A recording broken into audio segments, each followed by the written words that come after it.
Everyone. इस video में मैं शेयर करूंगी how to do smart study. First thing है कि आपका गोल क्लियर होना चाहिए और आपके दिमाग में एक प्लानिंग सेट रहना चाहिए कि आपको करना क्या है। जैसे कि 12 के बाद आपको ये सब्जेक्ट लेकर पढ़ाई करना है, उसके बाद आपको 1 ईयर का गैप लेना है या फिर यूपीएससी का तैयारी करना है या कोई एग्जाम का तैयारी करना है, वो आपका क्लियर रहना चाहिए। फॉर एग्जाम्पल मेरा तो क्लियर था कि मैंने 12 के बाद डिसाइड किया यूपीएससी करना है, तो यूपीएससी का मैंने तैयारी किया, लेकिन साथ ही साथ में जीके अच्छा था तो मैं सोची कि नहीं, पहले जैसे यूपीएससी का आप देख रहे रिजल्ट उस हिसाब से तो आपका प्लान बी होना चाहिए। तो मैंने क्या किया कि एसएससी देना स्टार्ट किया एग्जाम। एसएससी में मैंने टारगेट बना लिया कि मेरा सिर्फ एसएससी में एक एग्जाम, ना कि आप सारा एग्जाम दे रहे हैं, आपका एक टारगेट होना चाहिए। मेरा टारगेट एसएससी एमटीएस करना है, उसके बाद यूपीएससी देंगे। मैंने ये टारगेट मेरा क्लियर है, तो उस हिसाब से आप भी अपना प्लान क्लियर कर लीजिए आपको करना क्या है। कि आप जो चीज़ कर रहे हैं उसका आपके पास सिलेबस होना चाहिए या फिर पीवाईक्यू तो बहुत इंपॉर्टेंट है, वो भी होना चाहिए।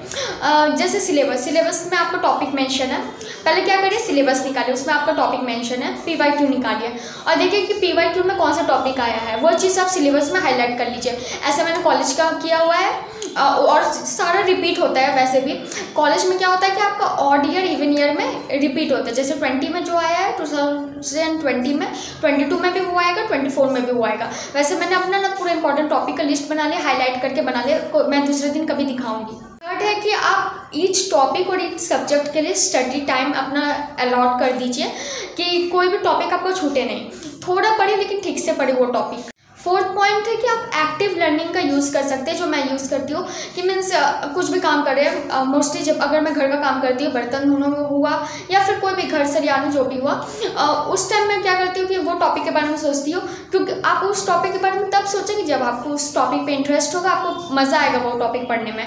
तो पहले आप क्यूरियोसिटी डेवलप करें, उसके बाद वो टॉपिक के बारे में आप सोचें। जितना ज़्यादा सोचेंगे उतना ज़्यादा वो टॉपिक के बारे में आपको पास आइडिया आएगा और मीन्स आइडिया आएगा, वो टॉपिक के बारे में आपको पास पॉइंट्स भी अपने आप माइंड में आता है। तो आप पहले वो टॉपिक पढ़ने के बाद एक पेज पे भी नहीं, मीन्स थोड़ा सा मीन्स जो स्टिकी नोट्स होता है उसमें आप थोड़ा सा शॉर्ट में एकदम लिख ले, आप उसको समराइज करिए कि इंपॉर्टेंट पॉइंट्स, जैसे डेट लिख लिया, कौन पर्सन था और क्या हुआ था कॉजेज में। आप निमोनिक्स यूज़ कर सकते हैं, मैं नेक्स्ट वीडियो में बता दूंगी, वैसे आप कर सकते हैं। फिफ्थ पॉइंट है कि आप डिफ़िकल्ट टॉपिक में फर्स्ट फोकस करें जो आपको मीन्स नहीं पता हो। जैसे कोई कोई सिलेबस में होता है कि आप बेसिक्स पढ़े होते हैं, आपको पता है। जैसे अभी मेरा है मैं 5th सेमेस्टर में, तो मेरा फ्रेंच रिवॉल्यूशन है, पार्टीशन ऑफ बंगाल है और भी बहुत सारे मूवमेंट्स हैं, ये पढ़ना है। 1857 का रिवॉल्ट है इस टाइम मेरा, तो वो सब पता है क्योंकि 12th में मैंने पढ़ा है वो चैप्टर। तो आपके बारे में बेसिक आइडिया आपका वो टॉपिक के बारे में होता है। लेकिन आप जो नहीं पढ़े, एक वहादबी मूवमेंट है, एक कुछ मूवमेंट्स है बहुत सारे जो मेरे को नाम अभी भी नहीं पता है, फावना पीजेंट रिवॉल्ट, वो सब आप न्यू टॉपिक पढ़े। वो न्यू टॉपिक आप जो डिफिकल्ट और न्यू टॉपिक है जिसके बारे में आपको कुछ नॉलेज नहीं है, वो पढ़ के कंप्लीट करें। क्योंकि और जो बच गया बाकी में, जो आपको उसके बारे में पता है वो टॉपिक के बारे में, वो आप लास्ट में पढ़ सकते हैं, क्योंकि आपको वो टॉपिक में पता है तो थोड़ा इंटरेस्ट तो होगा ही। 6th पॉइंट है कि अपना डाउट हमेशा क्लियर करें। मीन्स अगर इस टाइम आपको समझ रहे हैं, उसी टाइम अपना आप डाउट क्लियर कर सकते हैं। कोई वर्ड का मीनिंग नहीं समझ आया तो आप सीधे गूगल में सर्च करें, ना कि कोई टॉपिक समझ नहीं आया तो आप यूट्यूब में देखें वो टॉपिक।